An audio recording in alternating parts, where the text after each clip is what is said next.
Good evening, everyone. Good evening. I want to give you a chance to come on in. Welcome to the New Frontier Action Fund, the No Justice, No Peace team.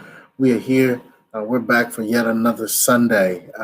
And I'm excited. I'm excited for what's going on, what's happening. Um, just really an opportunity to talk about Black history and an opportunity to really make things happen and have some serious dialogue and some serious conversations. So, if you don't mind, please go ahead on and share this. I'm actually going to share this right now because I want to make sure that we help spread the word.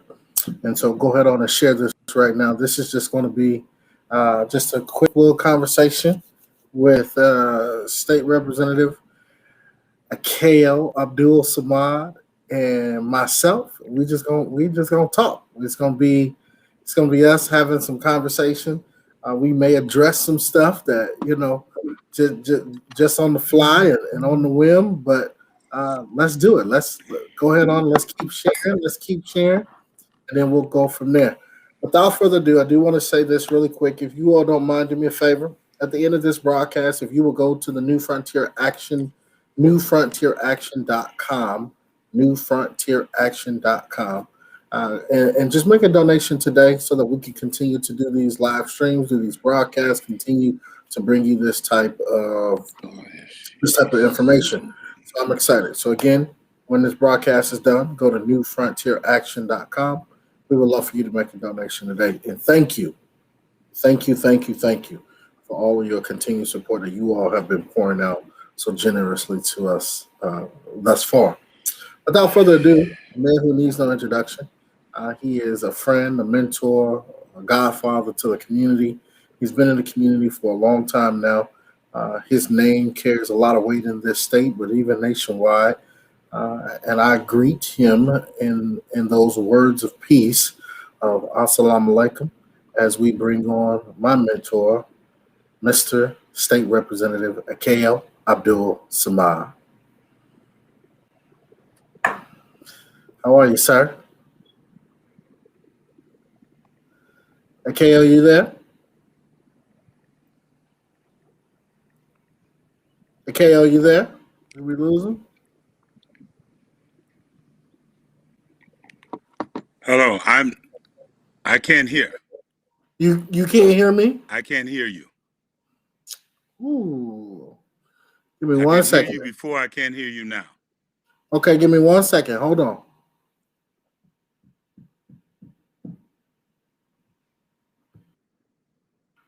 Mark, can you hear me?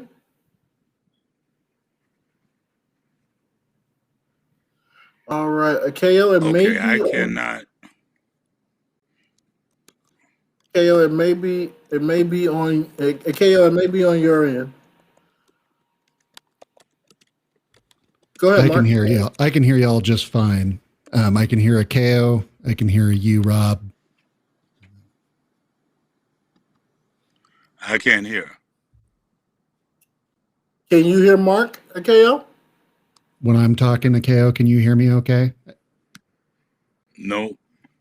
Okay. So you may need to just log out and then log back in, KO, and Let then me we'll bring hear. you back on. I can't hear you either, Mark.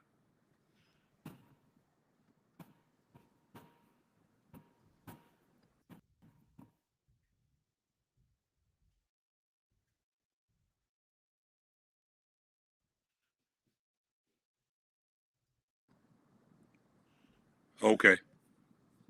Okay. So, hey, everybody, thanks again. Listen, this is what happens when you're living in a technological world. Mark, I can't remember any of these live feeds where we haven't had at least one issue with something just because of just that's just how it is. We Oh have yeah. And one of the powers of being able to do it this way is that we're able to reach people without having a studio, yeah, without going into somebody's home or into, a TV studio, and we're able to take our message directly to people. We don't need yep, a we don't need WHO or KCCI to tell us that we can come on the air. yeah. Um, Akeo, can you hear us now?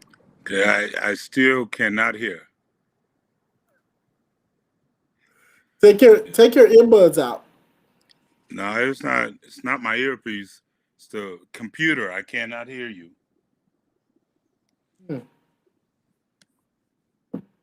Give us 1 second.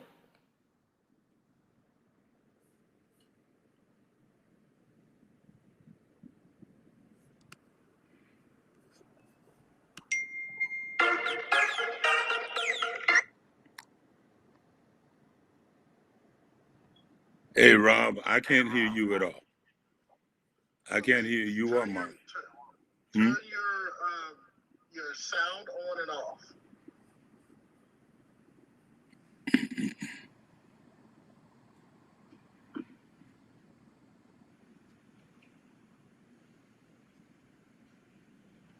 For those of you who are watching, hang on, hang tight. I promise we're gonna get to some stuff.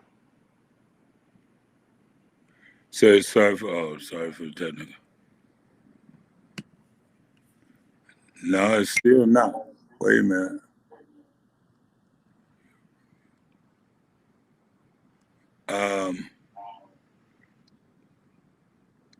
Let me wait a minute.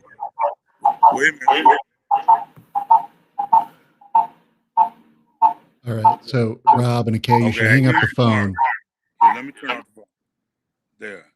Can you hear us now, Akeo? Now I can hear you now.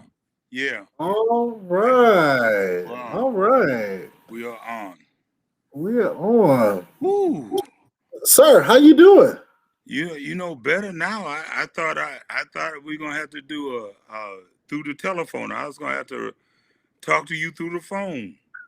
So I'm doing better now. Hey, look, we was gonna make this work regardless, you know. Hey, yeah. How you doing, sir? You know, I'm doing well.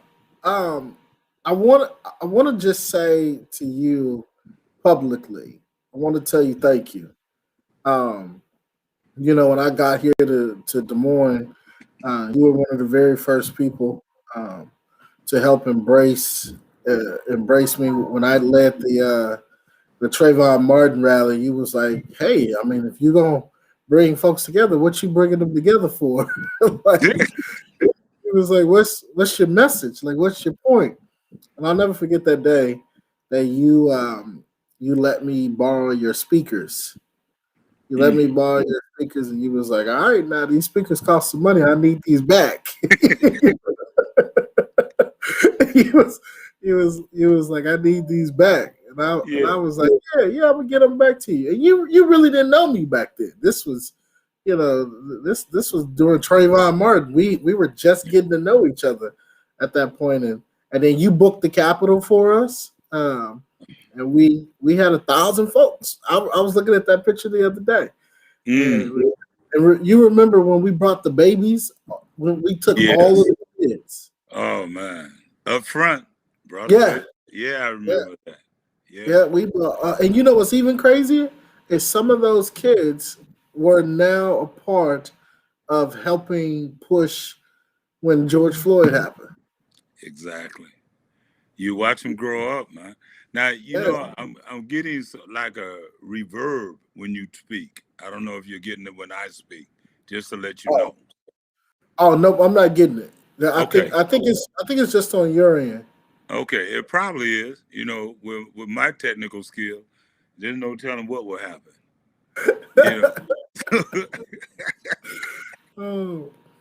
So, Akeo, real quick, state representative, the movie Judas and the Black Messiah just came out. Yes.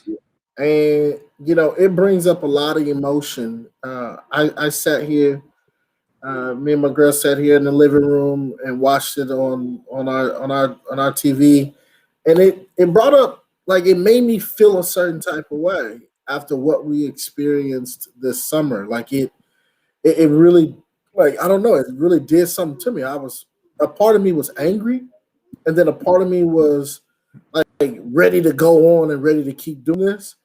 And you know, I remember at one point we had to surround you with bodies because of the stuff that was happening all summer long, and people weren't too happy about it.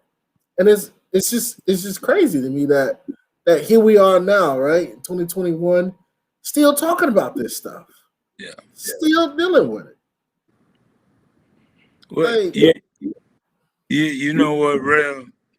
One of the things that was a reality for me, especially this summer, is that most people, unless they're in a certain age bracket, don't know the history of Des Moines. They don't know the history of individuals that have fought this struggle that they're fighting now, have been in the same position of being tear gassed, beaten, taken to jail. They don't realize those individuals that was some of them that was standing in front of them have been through what they're going through now and have that understanding. And Rev, that's some we have to find a mechanism to be able to teach. Because a lot of people don't know about Kalamzi Sadiq. You know, no, no, they don't know about Mahmoud Abbas or Charles Knox. Uh, you know, even to the point reason why there's a radio station today in here and yeah, Walk. People don't know those history. They're not yeah. like a Reverend Johnson that seeks out that history because see, once you know where you've been, then you have a path to where you're going. A lot of individuals today will criticize you, me, and others because they don't understand. They don't know the history. They don't know my history. They don't know your history. So this summer there was some issues. Like everybody was fighting for the same stuff, right? Everybody was fighting. Everybody was pushing forward, and in this spirit of unity, right? In the spirit of unity today, I just tell me, talk to me. How did that make you feel when it almost felt like this group of young people was basically telling you, "Hey, step out of this, step back. We don't want you. We don't want you involved." How did that make you feel? Yeah, to be honest with you, Rev, a lot of it hurt. Hurt personally, because I think that the from the beginning it was totally misunderstood about your presence and my presence. We were there in the beginning because in the beginning it was not organized, you know.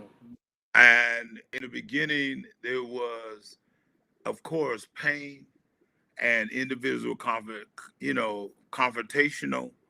And some people wanted answers. Some people wanted results. Some people just wanted to just be, just was just going to throw bottles and break windows, and they were going to do that. But they, as far as solutions, that type of thing, once organization came, had no problem stepping back.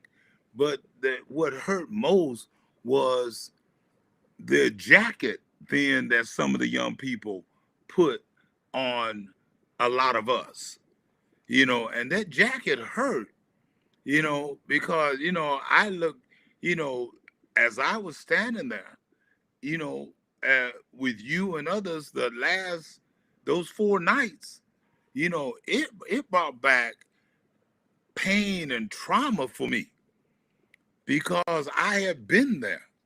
I have been on that side facing the police, you know, and we faced the police department that wasn't even about to talk. We faced a police department that ran up from 9th Street and University, you know, and came from there and also came from Martin Luther King and University and mushed us in, put us in the middle and began cracking our heads, you know, as hard as they could. With the tear gas and everything else.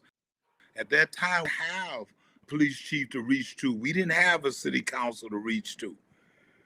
because Rev, we had a gentleman, God rest his soul, named Russ Levine, who was one of the leaders of the Minutemen. He was our city Mm, councilman. mm. He sold guns to the police department.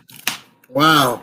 Yeah, and he had a radio program. I think it was every Sunday night. He had a radio program that, unfortunately, um, I'm sorry, that's my card. But he had a radio program. He talked about how we should die. He talked about how we should be locked up, and people should put an end to us. You know, And he talking about in 1968, 1969. He's exactly, talking about these black activists exactly. who you were among them Yes, between 17, 18, 19 years old. You were exactly, among them in the streets getting beat up by the police, facing them, and this guy on the radio is telling the police to kill y'all. exactly, exactly. And in 1969, someone tried. Without a doubt, and we have proof. But I also, because there's an age difference between you and I, the generation, how did you feel? Because you were standing right there. And I know at one point, and I want to tell people this, at one point at the Capitol, when we were trying to get the young people to go back, and you had one end saying, we just want answers, we just want this, and they were talking. You had another end talking about let's charge the police, and I looked at you, and somebody must have taken, but I looked at you and I said, Rob, I gotta let them do what they gotta do. And if they're gonna charge the police, we need to back up. And you looked at me, and I'll never forget the way your eyes looked. And you said, Brother Kale, he said, we can't do that because they will get hurt. But, and I wanted to tell that story because, we all had those moments that, we knew it was getting ready to go down. But how did you feel though? I mean, in your gut and your heart, because I seen tears in your eyes some nights. I'm not gonna lie. I was scared. Because as quiet as it was kept, I didn't trust the guys behind me. Mm-hmm. But I loved the people in front of me. Mm-hmm. And the guys that were on the side of me, you and Jason and Justin and Al and Cameron and Joshua and Isaiah and Eddie. The guys on the side of me was, I'm like, we're in this thing together. And when those bullets start flying and the tear gas comes, it didn't matter who was standing there. Yeah. It didn't matter. It didn't matter who was there, right? And you was gonna get hit, which we did, no matter what, right? And I think the part that kind of got me was people was like, oh, people were doing this to be on the news, and people were doing this to get their name and to build their name and all of this stuff. And people don't know that people was on, and I'm about to say some words on here, so please forgive me.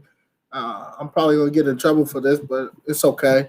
But people was on the news while people were accusing us of trying to be on the news. People was on the news calling us niggers, coons, monkeys, and I'm like, so you're telling me that all I want to do is just get on there so that they can keep talking about me, like, and I'm just like, I'm not gonna lie. And that one night, I'll never forget.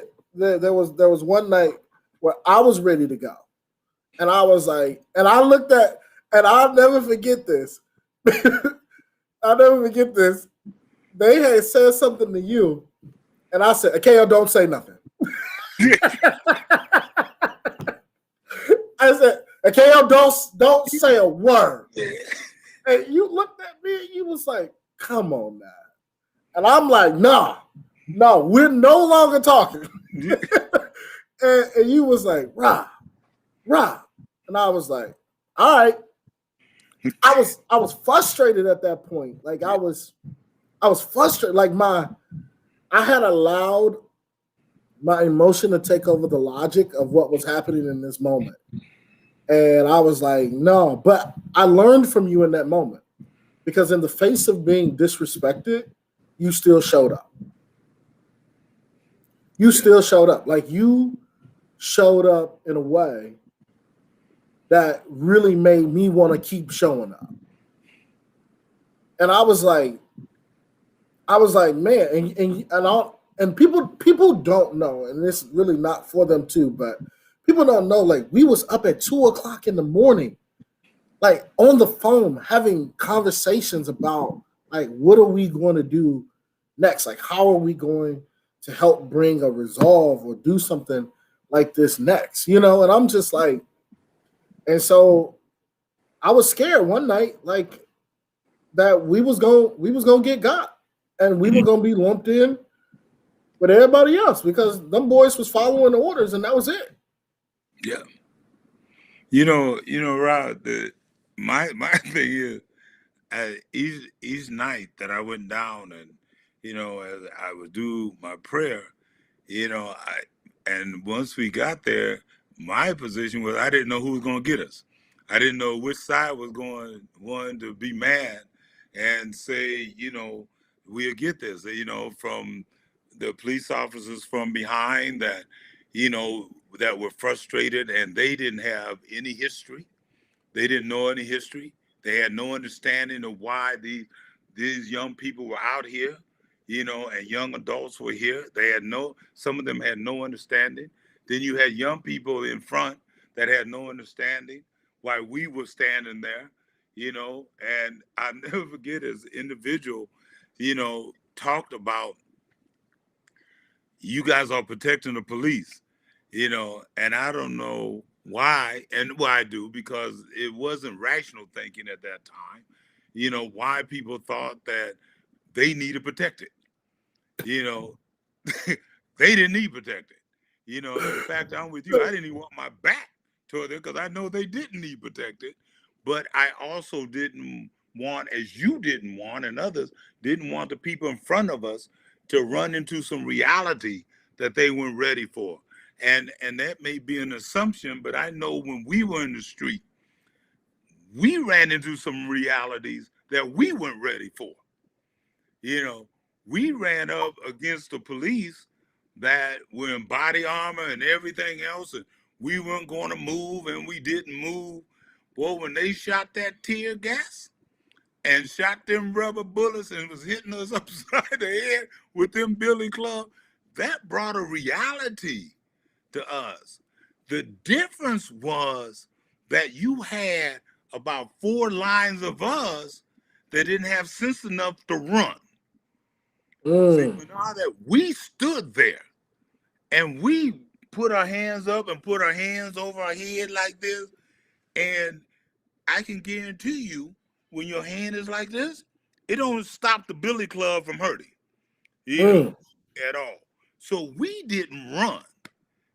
We stood there and we took it because we wanted to be defiant to show our cause. Then that came from history. That came from Dr. King, the marches that took place, you know, everybody, when they would stop and kneel and sit down and bull Connors and then would send the dogs in and beat them upside the head, Rob.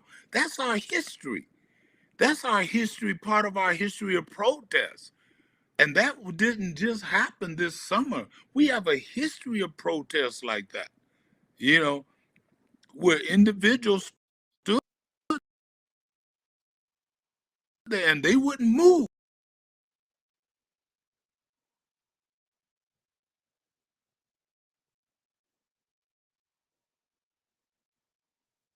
especially here. okay, I have to ask you this because I feel like you get accused a lot of times. Can you hear me? Yes, Okay, I I can feel hear like you. you get accused. I feel like you get accused a lot of times of respectability politics, and I don't necessarily know. Like, I don't. People aren't in the rooms like when we're in the rooms, right? And so I don't necessarily know if people see what really happens sometimes in these moments, like when you have to make like these quick decisions. That doesn't just affect you. Like when these things have to be discussed and these moments come up, and yeah, like you you stood toe to toe and called some folks out that I don't think people know that you did, because the news didn't cover that part. No. Right? There were no cameras when it was me, you, Cameron, Isaiah, and Joshua Barr sitting there in this space, having these conversations with some folks, right? Like there were no cameras there for that, and it was just I don't know, and I feel like people accuse you a lot of this respectability stuff, and I don't know if they really know what happens. Like how do we teach how to get things done in a way where black folk, where the community can really see opportunity and ways of growth. Yeah. One of the things, Rob, that I think that we had in growing up was that we had such a respect for our elders. And you have with Kalanji, Sekou, all of us, we had a Mrs. Davis, we had a Judge Glanton, we had a Mrs. Glanton, we had a Larry Carter and, Linda Carter, Lewis, but the thing is, when they would say, like Mrs. Glanton would call, or Mrs. Griffin would call and say, Akeo Kalanji, you need to be at my house at 7 o'clock. You know, Mm. see, with us, it wasn't a point of saying, like, oh, you're working for the man or you're doing that. We were there at 6:45, and we would sit with them and they would then school us and they would say, you know, keep doing what you're doing, but this is what we have to do. So they would meet with the powers to be that would not meet with us because they knew if we got in the room, some of us would get in the room talking as crazy as we wanted to talk, and they wouldn't listen to us, but we were able to keep the pressure in the street, but Yeah. we were able to respect and give them the wherewithal to do it because we knew that we had to do this together. And Judge Glanton, who was the first black judge, you know, even our first two black police officers on Center Street, they hired two black police officers to do Center Street because they needed somebody black to walk in the black community. Yeah.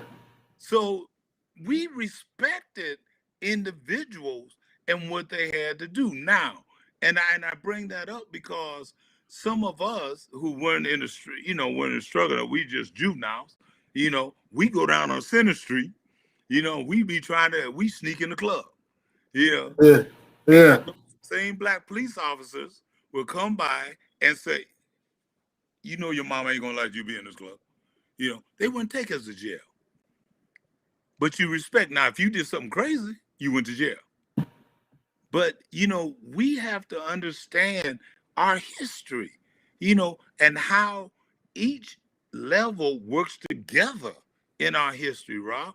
I mean, just like ministers, you have a position that we should respect, have to respect, because as you respect those elders before you, you're coming up now.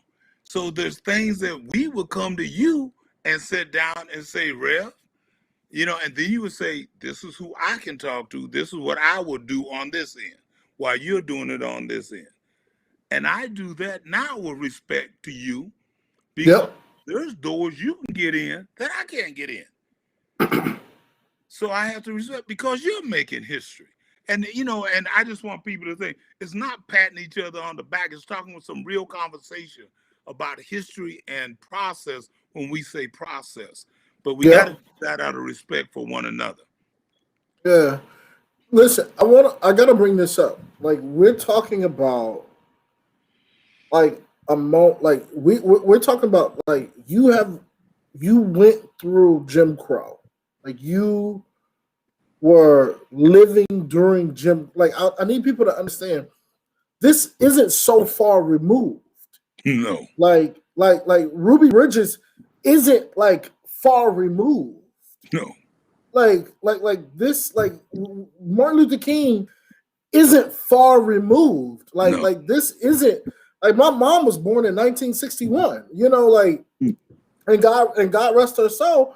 But she used to tell stories about how they used to have to run across 67th Street Marquette in Chicago because they would have to get to the Black Panther side in order for the Black Panthers to protect them from the white kids that were trying to chase them and beat them down.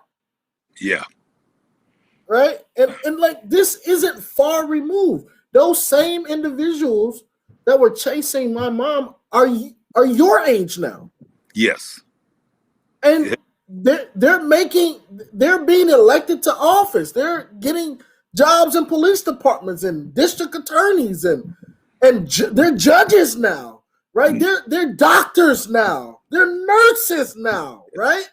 yeah, Like those same individuals who was doing that to my mom and who blew up the Black Panther house that you were in 1969 are now making policy. And yes, so I just need people to really see, like, I'm 33, I'm coming up, and I'm coming up in a way where we're standing on the shoulders of you and Wayne and Betty and all of these individuals who you all then stood on with, Glanton and Griffin and all of these individuals that have come and made I wouldn't even say leeway. I would dare us to say made a whole path for us to even walk. And I say this in all seriousness. Like the only reason a Rob Johnson or a Cameron Middlebrooks or Justin Lewis or Deidre DeGier exists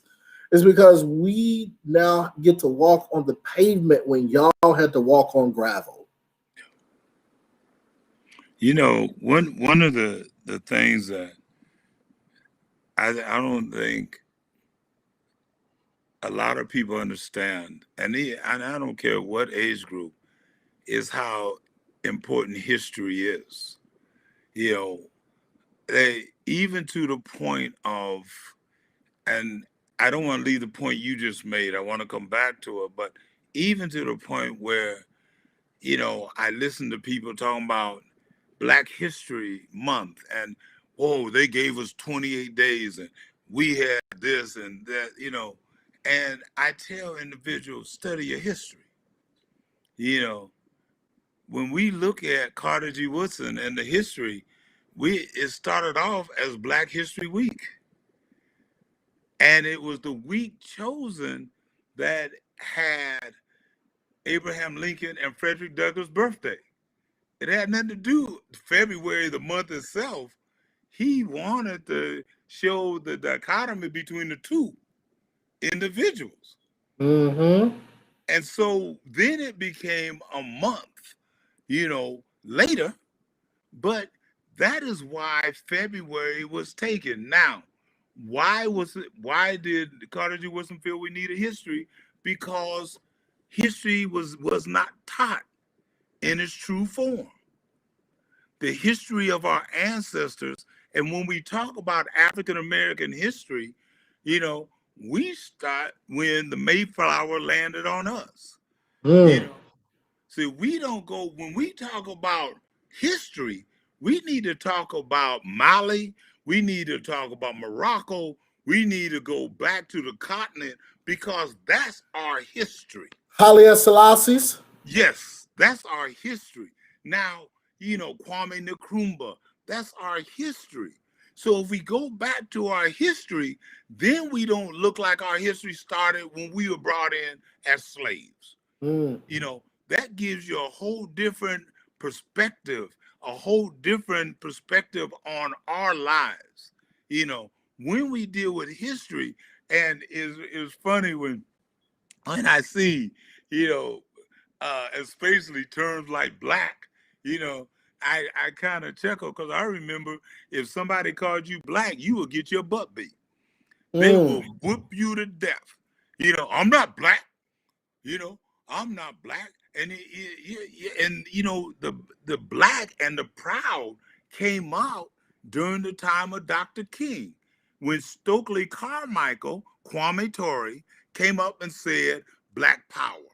You Mm. know, that's when we started. H. Rap Brown, who changed his to a Muslim name, when they started saying be black and be proud, when James Brown came out and said be black and be proud, it was a struggle between black people to the point of, do I call myself black, or do I call myself Negro, or do I call myself colored? Mm. That's the way our lineage went. And see, people have to understand how we got to where we're at now, you know, and so that's why you didn't have a Black Lives Matter movement back in the day, because people were ashamed to be called black. Wow. Okay. So this is why you have, look at the NAACP, National Association for the Advancement of Colored People. Yeah, because there's a time that in our lineage, in our history, in our birth certificates, well, first of all, there was a time that when it said, who you were, there was nothing on there. Then you was a Negro. Then we were niggas. You know. Then we were colored. You know. Then we were Negroes. And then I mean, you can go back on my mother's birth certificate. My mother was classified as a Negro. My grandmother was classified as a colored woman, you know. Wow. So we were being named and accepting names almost every 20, 25 years. Our origin would address a different origin for us, you know. So, right, that's what, so bringing it up to your point that you made, brother, is that not only did we not understand that part of history and where we're at now, today, we don't understand the roles that individuals play. I mean, you remember, a lot of people that I was around used to tell, Judge Glantown, oh, he's an Uncle Tom, he's a house Negro, you know, he's in the house, he's working with them. Judge Glantown kept so many young African Americans out of jail because he was in a Mm. position and a power to do that. Yep. If you don't know your history, Rob, and I'll be quiet, if you don't know your history, you won't understand that a lot of those slaves, when they were running and they were dealing with the Underground Railroad or just trying to escape, it was some of them house Negroes, boy, that told them when the master was asleep and told them which ways to go and had a little napkin of food waiting for them as they went through. So when they woke up and the slaves were gone, they look at them house Negroes and say, where they go? I don't know, master. They just don't love you like I love you, you know. Okay. But we have to understand that, everybody has a role in this struggle.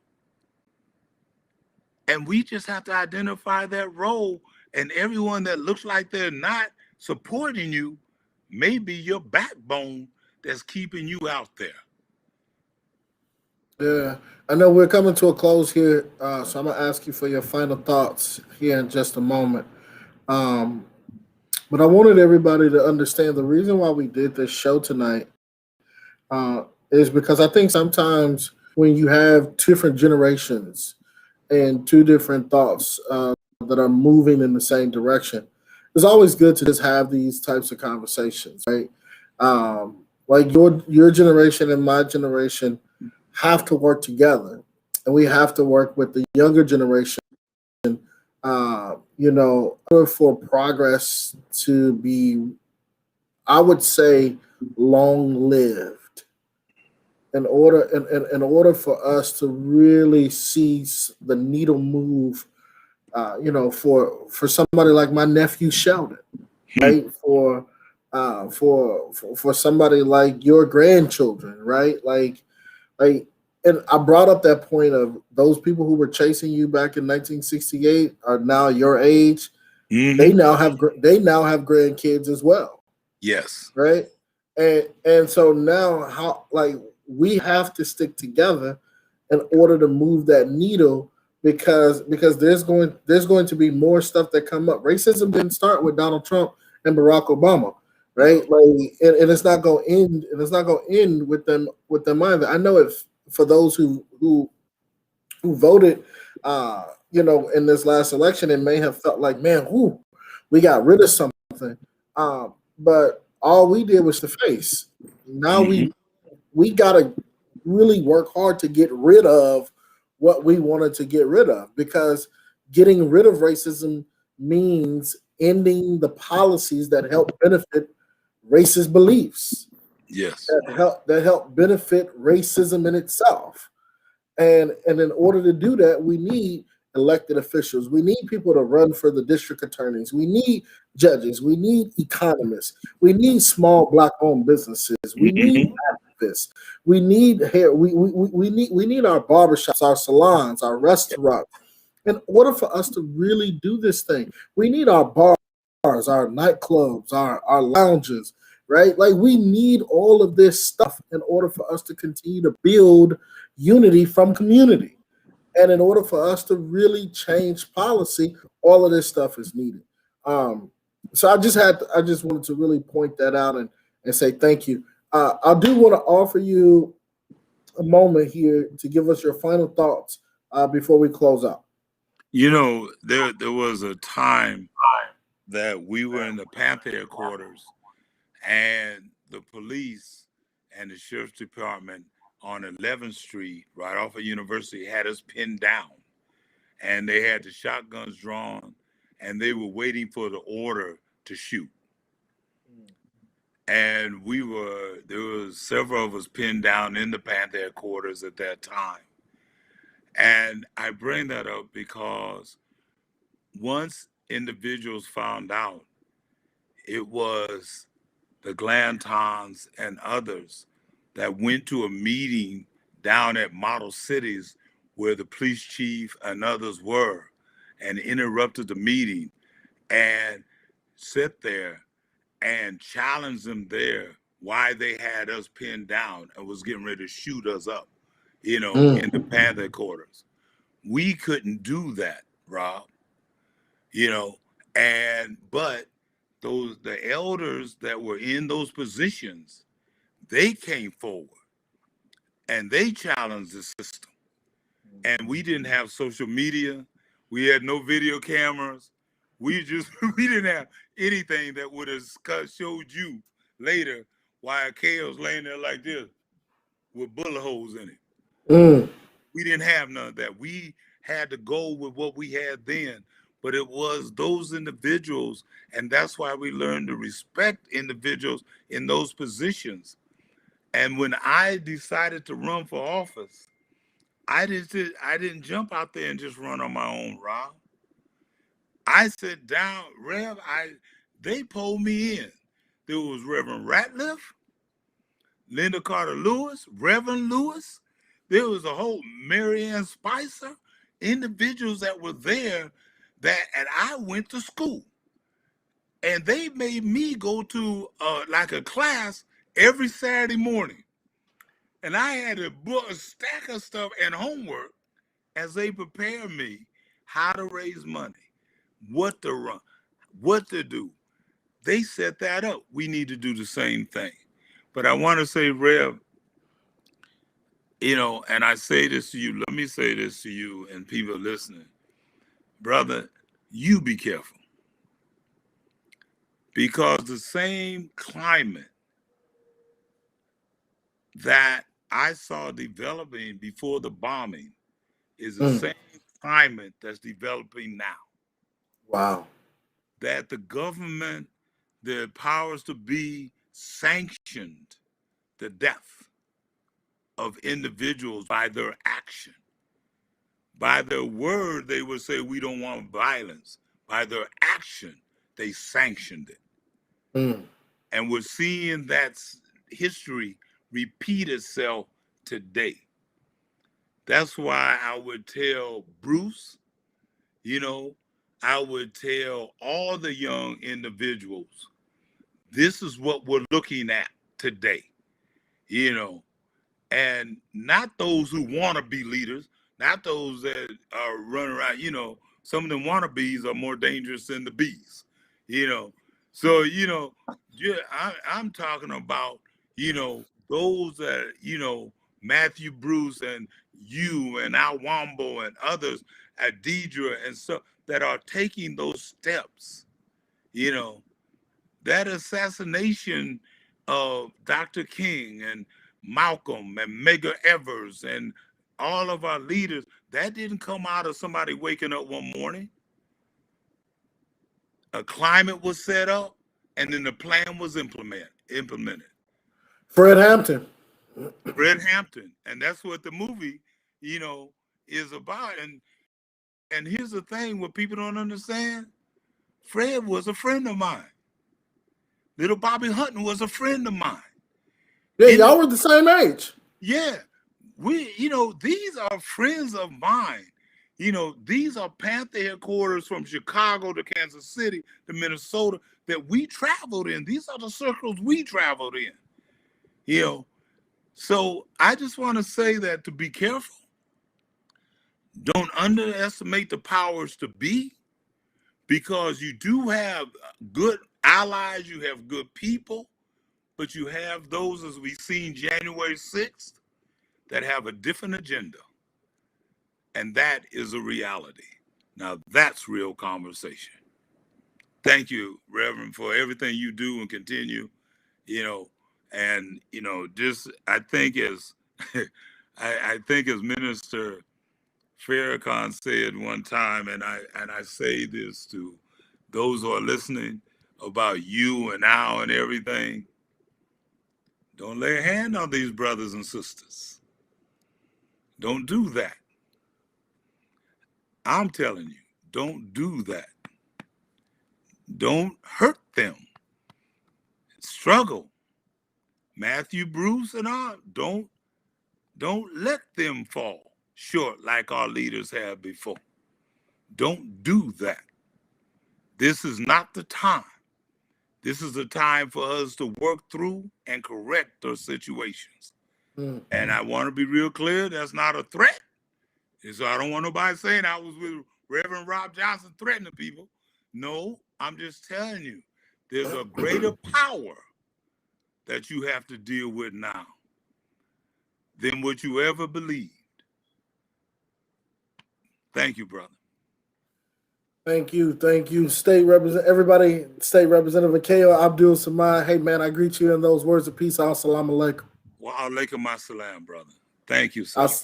I'll see you soon. Yes, sir. Man, listen,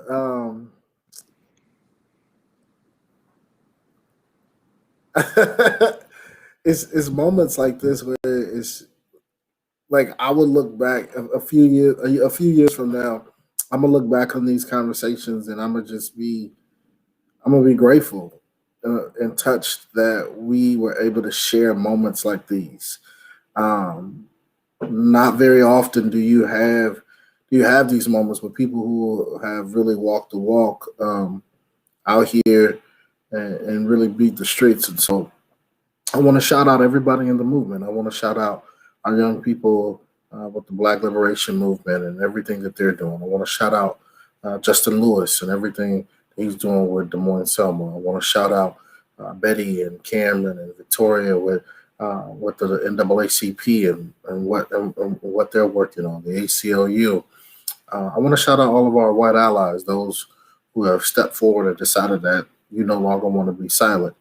It is going to take all of us to dismantle policy. We are up against a battle of policy. I'm grateful for State Representative Abdul Samad. Truth of the matter is, y'all, he's been doing this since 1967, 1968, 1969. We're now in 2021. Truth of the matter is, at some point he's probably going to retire. At some point he's probably going to say, you know what, let me take a step back and enjoy life and put my feet in some sand and sip on some Mai Tais. At some point he will. And we all are going to have to fill that gap collectively together. And so let's start the work as we work on policy. So do me a favor, go to newfrontieraction.com today. Join us today. Get on our email list, make a donation today, because we don't plan on stopping. We plan on fighting this politically. We plan on getting people registered to vote, feeding the homeless, helping people figure out how to pay bills. This is where the real fight is in the streets. And that's what we're after. We're after fighting policy and helping people with everyday life. I'm Rev Rob Johnson, and I greet you, and I say these last words to you. I love you. Have a good night.